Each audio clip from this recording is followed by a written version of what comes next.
ከሰሞኑ የኦሮሞ ነጻነት ግንባር ወይም ኦነግ ባወጣው መግለጫ በአገሪቱ የጦርነት ስጋት መኖሩን መግለጹ ይታወሳል። ይህን ስጋት ደግሞ ዓለም አቀፍ ተቋማት ጭምር እያስተጋቡት ነው። ባለፈው ሳምንት ሐኪሞች ለሰብአዊ መብቶች የተባለው ዓለም አቀፍ የሰብአዊ መብት ተሟጋች ድርጅት ባወጣው መግለጫ በኢትዮጵያ የጦርነት ስጋት መኖሩን አጠናክሮታል። ኢትዮጵያ ከኤርትራ ጋር ወደ ጦርነት ልትገባ ተቃርባለች የሚለው የድርጅቱ መግለጫ ዓለም አቀፉ ማህበረሰብ ለጉዳዩ ትኩረት እንዲሰጠው ጠይቃል። ከአንድ ሳምንት ቀደም ብሎ በተለይ የአፍሪካ ህብረት 39ኛ መደበኛ ጉባኤ በአዲስ አበባ ከመስተናገዱ በፊትም ቢሆን የተመድ የሰብአዊ መብቶች ከፍተኛ ኮሚሽነር ኤርትራና ኢትዮጵያ ወደ ጦርነት ለመግባት ተቃርበዋል የሚለውን ስጋት አሰምቶ ነበር። የድርጅቱ ዋና ኃላፊ ቮከር ቱርኬ በቅርቡ በጸለምትና በራያ አካባቢዎች ያጋጠሙ ግጭቶችን ዋቢ አድርገው በፌዴራል መንግስትና በህወሓት መካከል ዳግም ጦርነት ሊፈነዳ እንደሚችል አስጠንቅቀዋል። ከዚህ በተጨማሪም ኢትዮጵያ ከኤርትራ ጋር ወደ ጦርነት ለመግባት ጫፍ ላይ ደርሳለች ያሉት ኃላፊው ዓለም አቀፉ ማህበረሰብም ለጉዳዩ ትኩረት እንዲሰጠው አሳስበው ነበር።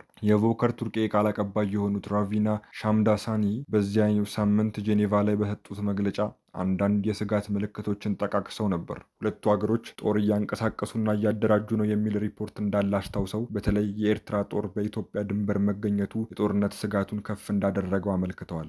ቃል አቀባይዋ ከአፍሪካ ህብረትም ሆነ ከ61ኛው የተመድ ሰብአዊ መብት ዓለም አቀፍ ስብሰባ በፊት በሁለቱም ወገኖች ላይ ዓለም አቀፍ ግፊትና ጫና እንዲደረግ ማሳሰባቸውም ታውቋል። ፍትህና ተጠያቂነት በአፍሪካ ቀንድ የተባለው ተቋም በበኩሉ የፕሪቶሪያ ሰላም ስምምነት የሰሜን ኢትዮጵያውያን ጦርነት ያስቆመ ቢሆንም ነገር ግን ባለፉት 3 ዓመታት ትርጉም ያለው የፖለቲካ ንግግር ማድረግም ሆነ ስምምነቱን በተገቢው መንገድ መተግበር ባለመቻሉ የአሁኑ የጦርነት ስጋት መከሰቱን ነው ያመለከተው። የአሁኑ ጦርነት ስጋት ካለፈው የሰሜን ኢትዮጵያ ጦርነት የመጡ ተደራራቢ ችግሮች ውጤት ነውም ብሎታል። የዓለም አቀፍ ሐኪሞች ለሰብአዊ መብቶች ተቋም ተመራማሪ ሊንድሲ ግሪን በበኩላቸው በትግራይ ያለው የግጭት ውጥረት ብቻ ሳይሆን በአማራ፣ በአፋርና በኦሮሚያ ጭምር ግጭቶች አሉ። ይህ ሁሉ እያለ ኢትዮጵያ ከኤርትራ ጋር ያላት ግንኙነት እየተካረረ መምጣቱና ለጦርነት አስጊ ሁኔታ መፈጠሩ የሁለቱንም አገሮች ህዝቦች ተስፋ መቁረጥ ውስጥ የሚከት ስጋት ነው ብለዋል።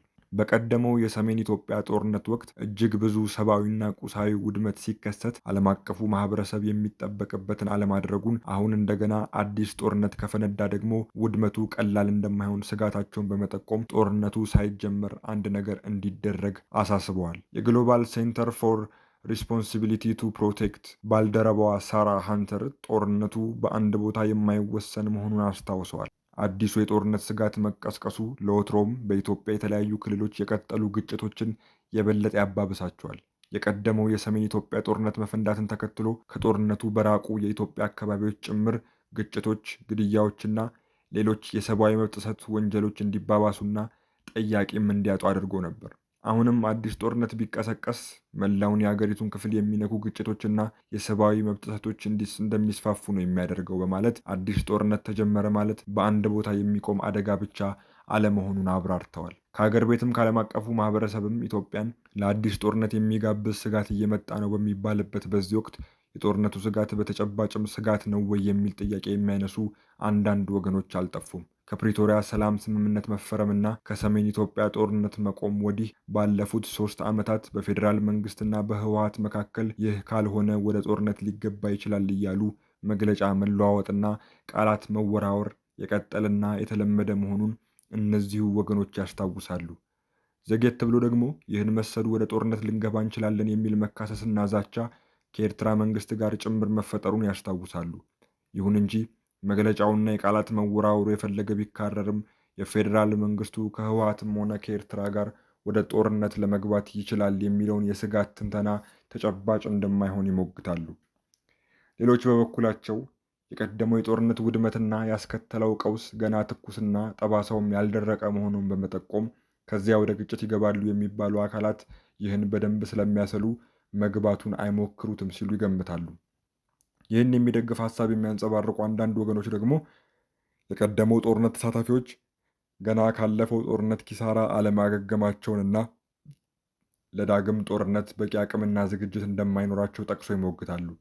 በሌላ በኩልም ወደ ጦርነት ቢገባ በሁሉም ወገን አሉ በሚባሉ ተሳታፊዎች ላይ ብቻ ሳይሆን በሁሉም ወገን ባሉ ማህበረሰቦች ላይ ሊያመጣባቸው የሚችለው ውድመት ታሳቢ በማድረግ ተፋጠዋል የሚባሉ ወገኖች ከግጭት እንደሚቆጠቡ የሚያመለክቱ ሀሳቦችን የሚያቀርቡም አልጠፉም።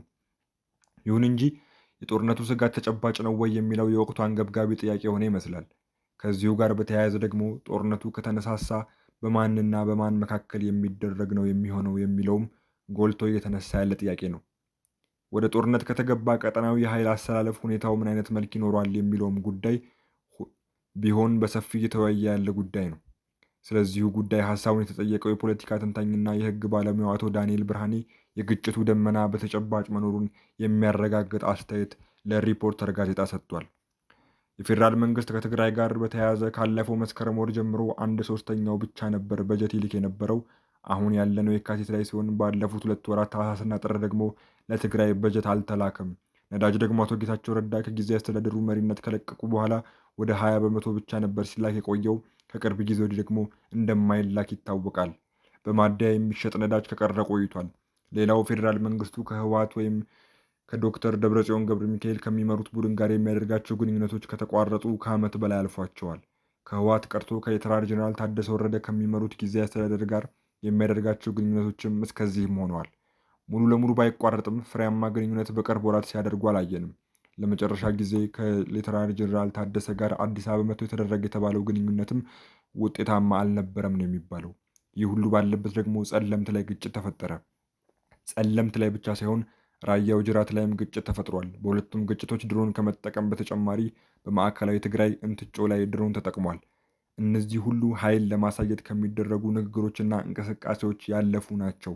በተጨባጭ መሬት ላይ የወረደ የጦርነት ስጋት መኖሩን የሚያረጋግጡ ምልክቶች ናቸው በማለት ይናገራል። ዘገባው የሪፖርተር ጋዜጣ ነው።